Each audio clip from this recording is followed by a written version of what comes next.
Hello students, मैं प्रीति ढूल मेरे साथ आज आप कक्षा 10वीं के मैथ का अध्याय फर्स्ट वास्तविक संख्याएं की प्रश्नावली 1.1 का प्रश्न नंबर तीसरा, चौथा और पांचवा इस वीडियो के अंदर डिस्कस करेंगे।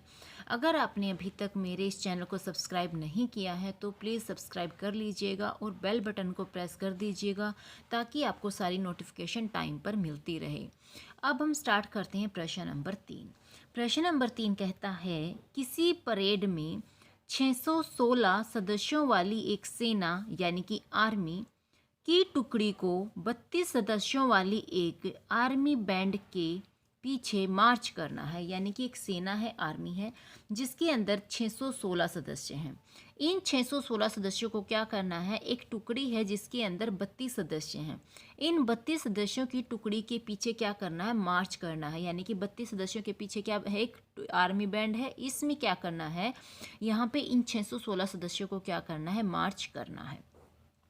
दोनों समूहों को समान संख्या वाले स्तंभों में मार्च करना है। यानी कि जो हमारे समूह बनेंगे वो क्या करेंगे, समान संख्या वाले स्तंभ में मार्च करेंगे। यानी कि दोनों की संख्या क्या होगी, समान होगी। उन स्तंभों की अधिकतम संख्या क्या है, वे जो स्तंभ बनेंगे हमें उनकी अधिकतम संख्या बतानी है कि कितने हमारे स्तंभ बनेंगे जिसमें वे मार्च कर सकते हैं, जिसमें हमारे ये 616 सदस्य जो हैं वो क्या करेंगे, मार्च करेंगे। तो यहाँ पे हमें स्तंभ बताने, टुकड़ी बनानी है कि कितने स्तंभ बनेंगे, कितनी टुकड़ी बनेंगी जिसके अंदर हमारे ये जो 616 सदस्य हैं वो मार्च करेंगे। अब यहाँ पे देखो एक शब्द आया है अधिकतम। जहाँ भी हमारे पास आ जाए अधिकतम या ज़्यादा से ज़्यादा या अधिक से अधिक, तो यहाँ पे ऐसी स्थिति में हम क्या करते हैं, HCF निकालते हैं। अगर यहाँ पे अधिकतम की जगह हमारे पास आ जाता है न्यूनतम, कम से कम, लघुतम, तो यहाँ पे क्या होता है, हम क्या करते, LCM निकालते। तो जहाँ पर कम से कम की बात की जाए वहाँ पे हम LCM निकालते हैं। जहाँ पर ज़्यादा से ज़्यादा यानी अधिकतम की बात की जाए वहाँ पे हम HCF निकालते हैं। तो यहाँ पे अधिकतम दे रखा है तो हम क्या करेंगे, इस 616 का और इस 32 का, ये जो दो नंबर हैं इनका हम क्या निकाल लेंगे, HCF निकाल लेंगे। तो इसको हम स्टार्ट करते हैं। अब हमें क्या निकालना है, HCF निकालना है। किस किस का निकालना है, एक हमारे पास नंबर है 616 और दूसरा हमारे पास नंबर है 32। इन दोनों का हमें क्या करना है, HCF निकालना है। कैसे निकालेंगे, अब यहाँ पे इस चैप्टर में हम क्या पढ़ते आ रहे हैं, यूक्लिड विभाजन प्रमेय पढ़ते आ रहे हैं। तो उसी की सहायता से हम क्या करेंगे, यहाँ पे HCF निकालेंगे। तो लिखो यूक्लिड विभाजन प्रमेय द्वारा। ठीक है। अब यूक्लिड विभाजन प्रमेय होता क्या है, हमारा सूत्र होता है A बराबर है BQ जमा में R। ये जो A होता है इसको हम क्या कहते हैं, भाज्य कहते हैं, इंग्लिश में इसको डिविडेंड कहते हैं। ये जो B होता है इसको हम भाजक कहते हैं, इंग्लिश में ये क्या होता है, डिवाइजर होता है। जो Q होता है ये हिंदी में हमारा भागफल होता है, इंग्लिश में हम इसको कोशंट के नाम से जानते हैं।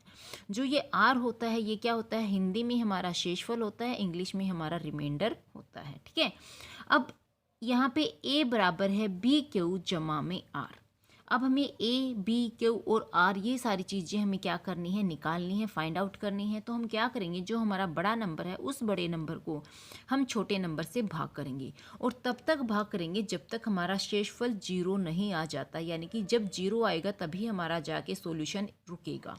तो हम करते हैं भाग। ये हो गया हमारा 616, किससे भाग करेंगे, 32 से। तो 32 से भाग करेंगे तो सबसे पहले चला जाएगा 1 पे, 32 से कम 32। जब 61 माइनस 32 करेंगे तो हमारा आ जाएगा 29। अब 29 क्या है, छोटा नंबर, 32 क्या है, बड़ा नंबर। हम क्या करेंगे, ये जो 6 है इसको नीचे उतार लेंगे। ये हो गया हमारा 296। अब ये किस पे चला जाएगा, 9 पे चला जाएगा। 9 पे करेंगे तो हमारे पास आ जाएगा 288। 296 घटा 288 अगर हम करेंगे तो हमारे पास आ जाएगा 8। अब ये तो हमारे पास आ गया 8। अब 8 तो क्या हो गया, छोटा नंबर, 32 क्या हो गया, हमारा बड़ा नंबर।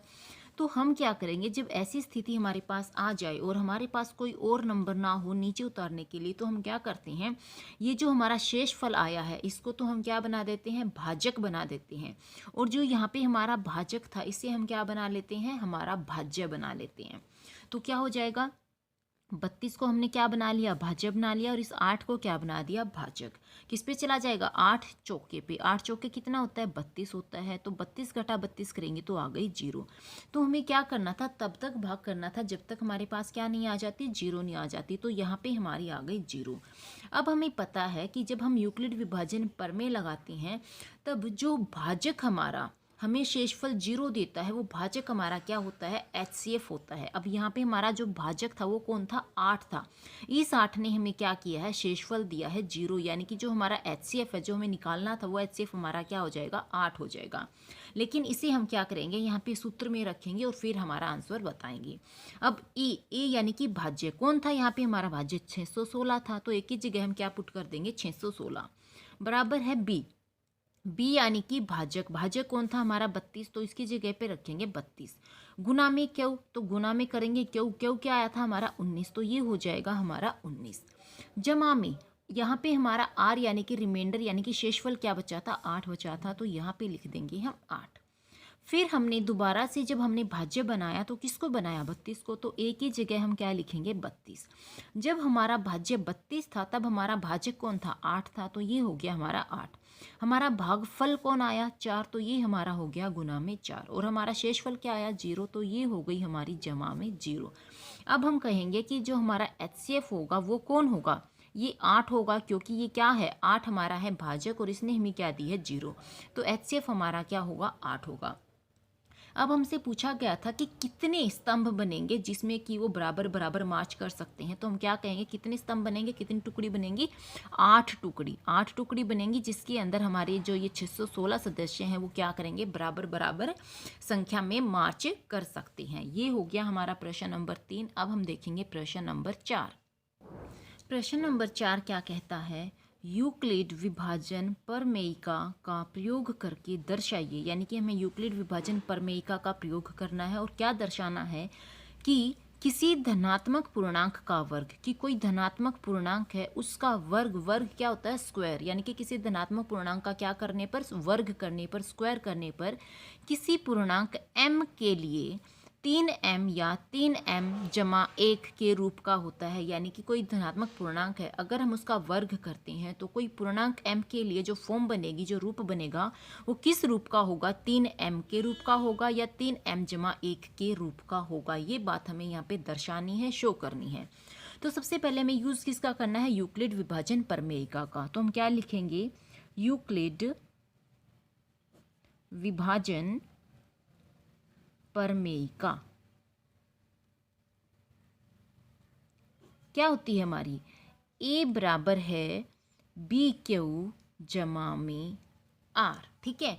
अब हमें पता है जो ये R होता है ये क्या होता है, हमारा शेषफल होता है, रिमाइंडर होता है। और जो ये R होता है इसकी वैल्यू या तो हमारी 0 आ सकती है, यानी कि हमारा रिमाइंडर क्या हो सकता है, या तो 0 हो सकता है या 0 से बड़ा भी कोई नंबर हो सकता है।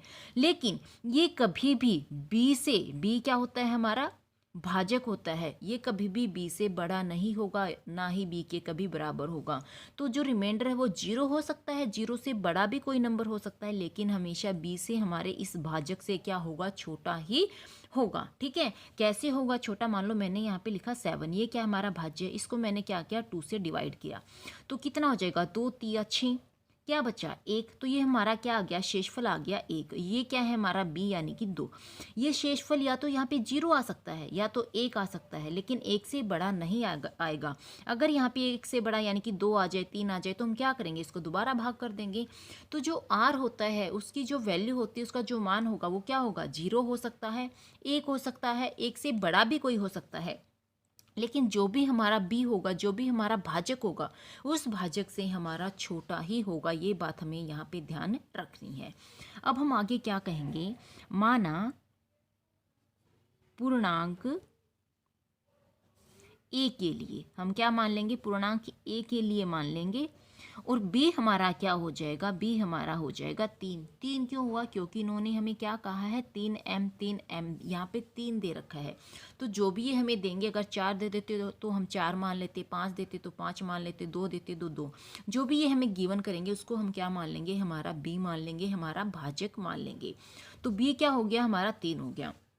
अब यहाँ पे हमने क्या बात की थी कि जो हमारा आर होगा वो 0 से बड़ा कोई नंबर हो सकता है, लेकिन बी से क्या होगा, छोटा। अब ये बी क्या है, हमारा 3 है, तो ये हमारा जो आर होगा वो क्या हो सकता है, 0 हो सकता है, 1 भी हो सकता है और 2 भी हो सकता है, लेकिन ना ही तो 3 होगा और ना ही 3 से बड़ा कोई भी नंबर होगा। तो यहाँ पे हमने क्या कर लिया, आर के मान निकाले, यानी कि आर का मान क्या हो सकता है, 0 हो सकता है, 1 हो सकता है और 2 हो सकता है। अब हम क्या करेंगे, इस आर के मान को हमारा जो ये सूत्र होता है, जो फार्मूला होता है, इसके अंदर पुट करेंगे और देखेंगे कि क्या हमारी फॉर्म 3m या फिर 3m-1 के रूप में आती है या नहीं आती है। अगर आती है तो हम क्या दर्शा देंगे कि किसी भी धनात्मक पूर्णांक का वर्ग क्या होता है, किसी पूर्णांक m के लिए 3m या 3m-1 के रूप का होता है। तो इसे प्रूव करके देखते हैं। सबसे पहले हम लिखेंगे केस फर्स्ट। केस फर्स्ट का मतलब क्या है, आर का मान 0 रखने पर, 0 रखने पर आर के मान हमारे पास कितने आए थे, 3 आए थे, एक 0 थी, एक 1 था और एक 2 था। तो हम क्या करेंगे, इनको अलग अलग केस बनाएंगे, ये केस 1 हो जाएगा, ये 2 हो जाएगा, ये हमारा 3rd हो जाएगा। अब आर का मान क्या रखा हमने, 0 रखने पर, तो हमारा सूत्र था वो क्या था, ए बराबर है बी क्यू जमा में आर। अब ए हमारा एज इट इज़ रहेगा, बी की जगह हम पुट कर देंगे 3, क्यों, क्योंकि हमें किसके रूप में लेके आना है, 3m या फिर 3m-1 के रूप में हमें फॉर्म लेके आनी है। तो ये 3 क्या हो जाएगा हमारा बी, तो बी की जगह हमने क्या पुट कर दिया, 3। क्यू क्या होगा हमारा, क्यू रहेगा हमारा एज इट इज़, तो ये हो गया हमारा क्यू जमा में आर। आर का मान क्या रखा, 0, तो ये हो जाएगी हमारी 0। अब ए बराबर है क्या आ गया हमारा, 3 आ गया। अब जब हमने स्टेटमेंट पढ़ी थी तो उसमें हमें क्या कहा था, वर्ग करने पर, क्या किया था, वर्ग, वर्ग यानी कि स्क्वायर, यानी कि किसी भी चीज़ का क्या करने पर, वर्ग करने पर, स्क्वायर करने पर। तो यहाँ पे हम क्या लिखेंगे, दोनों तरफ वर्ग करने पर, क्या हो जाएगा, ये ए का वर्ग हो जाएगा और ये 3q का वर्ग हो जाएगा। इसे ओपन करो, ए का वर्ग किसके बराबर हो जाएगा, 3 तिया 9, 9q के वर्ग के बराबर ये हो जाएगा। अब देखो हमें फॉर्म तो चाहिए थी 3m या फिर 3m-1 के रूप की, लेकिन यहाँ पे हमारा आ गया 9, तो हम क्या करेंगे, 3 की फॉर्म लाने के लिए, यानी कि 3m या 3m-1 लाने के लिए हम क्या करेंगे, इस 9 में से 3 निकालेंगे कॉमन। तो 3 कॉमन निकलेगा तो क्या हो जाएगा, 3 बाहर आ गया, 3 तिया, अंदर कौन बचा, 3 बचा, और क्या क्या बचा, क्यू स्क्वायर बचा। तो ये हमने निकाल लिया कॉमन। अब ए स्क्वायर को हम क्या कहेंगे, ये तो हो गया 3, इस 3 क्यू के स्क्वायर को हम क्या लिख देंगे, m क्यों लिखा, क्योंकि क्वेश्चन में हमें दिया था कि किसी पूर्णांक m के लिए दिया था, तो इसको हम क्या कह देंगे कि ये हमारा क्या है, पूर्णांक m है, तो इसकी जगह हम पुट कर देंगे m। तो ए स्क्वायर किसके बराबर आ गया, 3m के रूप में आ गया, यानी कि पहली फॉर्म हमारी किस रूप में बन गई, 3m के रूप में बन गई, जो कि हमें कही गई थी कि या तो इस फॉर्म का बनेगा या तो इस फॉर्म का बनेगा। तो ये बात तो हो गई सीध। अब हम क्या करेंगे, केस सेकंड में हम क्या लिखेंगे, आर का मान 1 रखने पर, अब हमने 0 रखा था तो अब हम क्या करेंगे, 1 रखेंगे। आर का मान 1 रखेंगे तो हमारा सूत्र क्या था, ए बराबर है बी क्यू जमा में आर। ठीक है, अब ए हमारा क्या रहेगा, एज इट इज़ रहेगा, बी की जगह क्या कर देंगे, 3 रख देंगे, क्यू हमारा एज इट इज़ रहेगा, प्लस आर की जगह पुट कर देंगे हम 1। तो ये आ गया। अब हमें क्या करना था, वर्ग करने पर, तो लिखेंगे दोनों तरफ वर्ग करने पर क्या हो जाएगा, ये हो जाएगा हमारा ए स्क्वायर, यानी कि ए का वर्ग बराबर है 3q जमा में 1 का वर्ग। अब ये देखो, ये क्या हो गया हमारा ए, ये क्या हो गया हमारा बी, यानी कि हमारा क्या फार्मूला बन गया, ए जमा बी के वर्ग का फार्मूला बन गया। और ए जमा बी का वर्ग क्या होता है, ए की शक्ति 2 जमा बी की शक्ति 2 जमा में 2ab, ये हमारा होता है फार्मूला। अब हम क्या करेंगे, इसके ऊपर हमारा ये वाला फार्मूला पुट करेंगे, तो ये हो जाएगा ए, ये हो जाएगा बी। तो ए स्क्वायर किसके बराबर हो जाएगा, ए की शक्ति 2 यानी कि 3q की शक्ति 2 जमा बी की शक्ति 2 यानी कि ए की शक्ति 2 जमा में 2ab, 2 गुना में ए हमारा क्या है, 3q है, बी हमारा क्या है, 1 है, तो ये हो जाएगा हमारा 2ab। अब इसको क्या करेंगे, ओपन करेंगे, इसको सोल्व करेंगे तो क्या आ जाएगा, ए की शक्ति 2 बराबर है 3 क्यू की शक्ति 2 यानी कि 3 का स्क्वायर तो क्या हो जाएगा 3 तिया 9, 9 क्यू की शक्ति 2। अब 1 का वर्ग कर लो, घन कर लो, कुछ भी कर लो, क्या आता है 1 ही आता है। जमा में 2 तिया 6, 6 एकम 6 और गुना में क्यू करेंगे तो क्या आ जाएगा हमारा 6 क्यू आ जाएगा। अब देखो इसको हम क्या करेंगे, अरेंज करेंगे। कैसे, ए की शक्ति 2 बराबर है 9 क्यू स्क्वायर जमा में 6 क्यू को आगे आगे ले आएंगे और 1 को लेके चले जाएंगे पीछे। अब ये हमारी क्या बन गई, एक फॉर्म बन गई। अब हम क्या करेंगे, ए स्क्वायर बराबर है, ये 9 है, ये 6 है, तो यहाँ से हम क्या करेंगे 3 निकालेंगे कॉमन। 3 कॉमन आ जाएगा तो क्या बचेगा 3 तिया 9 यानी कि अंदर बचा 3 और साथ में बचा क्यू स्क्वायर। यहाँ से हमने 3 कॉमन निकाला तो अंदर क्या बचा 3 दूनी 6 यानी कि 2 बचा और साथ में बचा क्यू। जमा में क्या कर देंगे, इधर हम कर देंगे 1। अब हम क्या कहेंगे, ए स्क्वायर बराबर है, ये तो आ गया हमारा 3, इसको हम क्या लिखेंगे m लिखेंगे, क्योंकि ये क्या हो जाएगा हमारे किसी पूर्णांक m के लिए था तो ये हमारा पूर्णांक m हो जाएगा।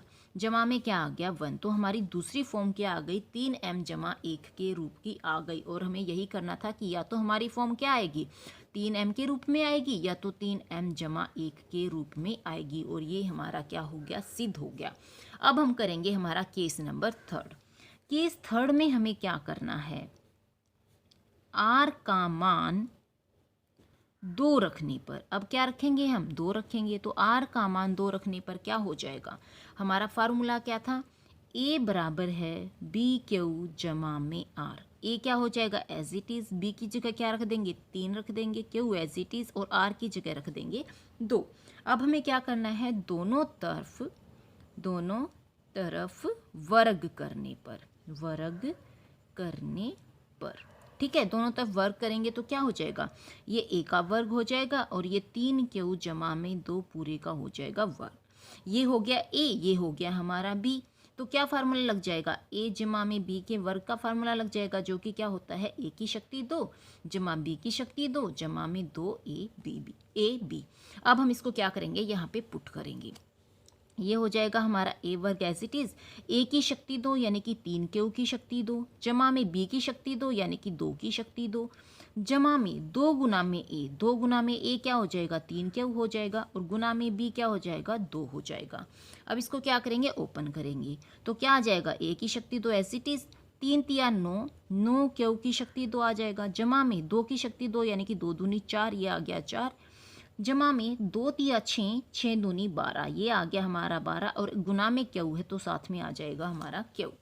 अब इसको क्या करेंगे, अरेंज करेंगे। कैसे, ये हो गया a की शक्ति 2 बराबर है 9 क्यू की शक्ति 2 जमा में 12 क्यू आ जाएगा आगे, और जमा में देखो ये हमारा 4 है तो हम 4 को क्या करेंगे, तोड़ देंगे 3 जमा 1 के रूप में। क्यों तोड़ा, क्योंकि यहाँ पे हम आगे जाके अब क्या करने वाले हैं, इसमें से कॉमन लेने वाले हैं, तो इस 3 में से भी क्या आ जाएगा, हमारा कॉमन आ जाएगा। तो हम क्या कहेंगे, a की शक्ति 2 बराबर है, ये आ जाएगा हमारा कॉमन 3, 3 कॉमन आएगा तो क्या आ जाएगा 3 तिया 9 यानी कि 3 क्यू की शक्ति 2 अंदर बचेगी। जमा में यहाँ से 3 कॉमन आ गया तो अंदर क्या बचेगा, 3 चौके 12, 4 बच जाएगा, साथ में क्यू है तो साथ में क्यू। जमा में इस 3 में से 3 कॉमन आ गया तो बचा कौन 1, और जमा में क्या आ गया हमारा 1। अब हम क्या कहेंगे, अब हम a की शक्ति 2 बराबर है 3, इसको क्या कर देंगे m पुट कर देंगे, क्योंकि ये क्या हो जाएगा हमारा पूर्णांक हो जाएगा, किसी पूर्णांक m के लिए कहा था तो ये हो जाएगा हमारा m, और जमा में क्या आ जाएगा 1। तो ये हमारी कौन सी फॉर्म आ गई, 3m जमा 1 के रूप में आ गई, यानी कि हमने क्या कर दिया, जो कहा था उसको हमने यहाँ पे सिद्ध कर दिया। अब हम क्या कहेंगे, क्या लिखेंगे यहाँ पे, अतः केस 1, हमने केस 1 केस 2 और यहाँ पे क्या लिया था केस 3, 3 केस लिए थे। से स्पष्ट है कि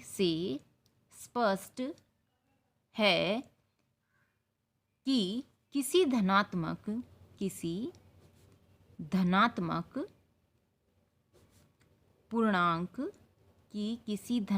पूर्णांक का वर्ग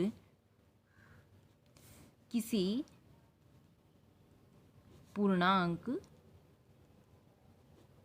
m के लिए, किसके लिए, m के लिए 3m या 3m जमा 1 के रूप का होता है। तो ये बात हम यहाँ पे लिख देंगे ताकि सामने वाले को पता चल जाए कि हमने जो उन्होंने कहा था उसको प्रूव कर दिया है। अब हम करेंगे क्वेश्चन नंबर 5। प्रश्न नंबर 5 क्या कहता है, यूक्लिड विभाजन प्रमेयिका का प्रयोग करके दर्शाइए कि किसी धनात्मक पूर्णांक का घन, यहाँ पे देखो क्या बोला है, घन, कि कोई धनात्मक पूर्णांक का क्या है, घन है 9m या 9m जमा 1 या 9m जमा 8 के रूप का होता है। यानी कि वही सेम क्वेश्चन है 4th के जैसे। उसमें हमें क्या कहा था कि यूक्लिड विभाजन प्रमेय का प्रयोग करके बताओ कि कोई धनात्मक पूर्णांक का वर्ग करने पर, यहाँ पे हमें धनात्मक पूर्णांक का क्या कहा है, घन करने पर जो हमारी फॉर्म बनेगी वो क्या बनेगी, या तो 9m की, या तो 9m जमा 1 या फिर 9m जमा 8 के रूप की होगी। तो ये जो क्वेश्चन नंबर 4th है और जो क्वेश्चन नंबर 5th है ये बहुत ज़्यादा इंपॉर्टेंट है। बोर्ड के पेपर में अक्सर इनमें से कोई ना एक देखने को मिल ही जाता है। बस इतना डिफरेंस हो सकता है कि यहाँ पे 9 लिखा है, वहाँ पे 5 लिख दे, 2 लिख दे, 3 लिख दे, यानी कि सिर्फ यहाँ पे डिफरेंस मिलेगा, बाकी क्वेश्चन हमारा क्या होगा, सेम होगा। तो हमें 4th और 5th को बहुत अच्छे से समझना है। अब हम देखते हैं इसका सॉल्यूशन होगा कैसे। तो सबसे पहले हम क्या लिखेंगे, यूक्लिड विभाजन प्रमेयिका के द्वारा, ठीक है। क्या होता है फार्मूला, अभी अभी करके आए हैं, ए बराबर है बी क्यू जमा में आर, ठीक है। अब ए हमारा क्या होता है आपको पता है, एज इट इज रहेगा, और बी क्या होता है हमारा, ये ए हमारा भाज्य होता है, बी हमारा भाजक होता है, क्यू हमारा भागफल होता है, और आर हमारा शेषफल होता है। यहाँ पे जो हमारा आर होगा वो क्या हो सकता है, या तो 0 हो सकता है, या 0 से बड़ा कोई भी नंबर हो सकता है, लेकिन किससे छोटा होगा, हमारे बी से छोटा होगा, हमारे भाजक से छोटा होगा। ये बात आपको समझ में आ गई होगी कि क्यों छोटा होगा। अब यहाँ पे हम क्या करेंगे, मान लेंगे, माना पूर्णांक ए के लिए, किसके मान लेंगे, पूर्णांक ए के लिए मान लेंगे, और b हमारा क्या हो जाएगा 3। अब आप कहोगे यहाँ पे तो 9 दे रखा है तो हम b क्यों लेंगे 3। अब b हमने 3 क्यों लिया, क्योंकि देखो एक तो जिस नंबर को 9 भाग करेगा उस नंबर को हमारा 3 भी भाग करेगा, बात हो गई साफ, इसलिए हम क्या करेंगे 3 ले लेंगे। बट अगर मान लो मैं 9 को b ले लेती हूँ कि b हमारा 9 है, तो हम जब r की वैल्यू रखेंगे तो हमें 0 1 2 3 4 5 6 7 और 8 यानी कि इतनी सारी वैल्यू पुट करनी पड़ेंगी, जो कि हमारे क्वेश्चन को क्या बना देंगे, बहुत ज़्यादा लंबा बना देंगे, बहुत ज़्यादा लेंथी बना देंगे। इसलिए क्वेश्चन को छोटा बनाने के लिए हम क्या करते हैं, बी की वैल्यू 9 नहीं लेंगे, 3 ले लेंगे। क्यों, इसमें अब हम जब आर की वैल्यू रखेंगे तो हमें 0 1 और 2 यानी कि सिर्फ 3 वैल्यू ही रखनी पड़ेगी। तो हमें पता है कि किसी नंबर को अगर 9 भाग करता है तो उसको 3 भी भाग करेगा, तो इसीलिए हम क्या करेंगे, 9 की जगह पे हमारे b को हम क्या ले लेंगे, 3 ले लेंगे, ताकि हमारी जो कैलकुलेशन होगी वो क्या होगी, छोटी होगी। अब हम r की वैल्यू क्या करेंगे, एक बार 0 रखेंगे, एक बार 1 रखेंगे और एक बार 2 रखेंगे। r की वैल्यू 3 नहीं होगी, क्योंकि 3 हमारा क्या हो जाएगा, b हो जाएगा, भाजक हो जाएगा, और r की वैल्यू कभी भी b के बराबर नहीं होती, ना b से बड़ी होती है। तो ये बात अब आपको समझ में आ गई होगी। अब हम क्या करेंगे, केस बनाएंगे। तो सबसे पहले होगा हमारा केस 1। केस 1 में हम क्या कहेंगे, r का मान 0 रखने पर, क्या रखेंगे हम 0, r का मान 0 रखने पर। तो हमारा सूत्र क्या था, a बराबर है बी क्यू जमा में r। अब a हमारा एज इट इज रहेगा, b की जगह हम क्या पुट कर देंगे, 3 कर देंगे, तो ये हो गया हमारा 3। क्यू एज इट इज जमा में आर की जगह हमने क्या पुट की, 0 की, तो आर हो जाएगा 0। अब ए क्या आ गया हमारा, 3 क्यू आ गया। अब यहाँ तक तो आ गया। अब हम क्वेश्चन पे जाते हैं। देखो यहाँ पे हमें घन करने के लिए बोला है कि किसी पूर्णांक का घन, तो यहाँ पे हम क्या करेंगे, दोनों तरफ घन करेंगे। क्वेश्चन 4th में हमें यहाँ पे वर्ग बोला था, तो हमने दोनों साइड क्या किया था, वर्ग किया था, स्क्वायर किया था। घन क्या होता है हमारा, क्यूब होता है, तो ये याद रखना, घन क्या होता है, क्यूब। अब हम क्या लिखेंगे, दोनों तरफ क्या करने पर, घन करने पर क्या हो जाएगा, ये ए की शक्ति 3 यानी कि ए का क्यूब हो जाएगा, बराबर है 3 क्यू की शक्ति हो जाएगी 3। अब इसको सोल्व करो, क्या हो जाएगा, ए की शक्ति 3 बराबर है 3 की शक्ति 3 यानी कि 3 तिया 9 और 9 तिया 27, ये हो जाएगा 27 क्यू की शक्ति 3। अब हमें देखो कौन सी फॉर्म लेके आनी थी। अब हमें फॉर्म लेके आनी है 9m की, या 9m जमा 1 की, या 9m जमा 8 की। लेकिन यहाँ पे हमारे पास क्या आ गया, 27 आ गया। तो हम क्या करेंगे, इस 27 में से 9 क्या ले लेंगे, कॉमन ले लेंगे, 9 क्या ले लेंगे, कॉमन। तो 9 कॉमन लेंगे तो क्या आ जाएगा, 9 तिया 27, अंदर बचेगा हमारा 3, और साथ में क्यू की शक्ति 3 है तो ये भी हमारा साथ में आ जाएगा। अब हम क्या करेंगे, ए क्यूब हमारा क्या हो जाएगा 9, और इसको हम क्या मान लेंगे m, क्योंकि ये क्या हमारे किसी पूर्णांक m के लिए था, तो ये हमारा हो जाएगा m। तो पहली बात हमने यहाँ पे सिद्ध कर दी कि हमारी कौन सी फॉर्म बनेगी, कौन सा रूप बनेगा, 9m का रूप बनेगा। तो केस 1 यहाँ पे सिद्ध हो गया। अब हम करेंगे केस सेकेंड। केस सेकेंड में क्या करेंगे, r का मान 1 रखने पर, क्या रखने पर, 1 रखने पर। अब r की जगह 1 पुट करो। फार्मूला हमारा क्या था, a बराबर है बी क्यू जमा में r। अब a क्या हो जाएगा, b की जगह हम पुट कर देंगे 3, क्यू एज इट इज, और r की जगह हो जाएगा हमारा 1। अब क्या करेंगे, दोनों तरफ क्या लिखेंगे, दोनों तरफ क्या करने पर, घन करने पर, घन करने पर क्या हो जाएगा, ये a की शक्ति 3 हो जाएगी, और ये हो जाएगा 3 क्यू जमा में 1 की शक्ति 3, यानी कि ये क्या हो गया, ये हो गया हमारा a और ये हो गया हमारा b।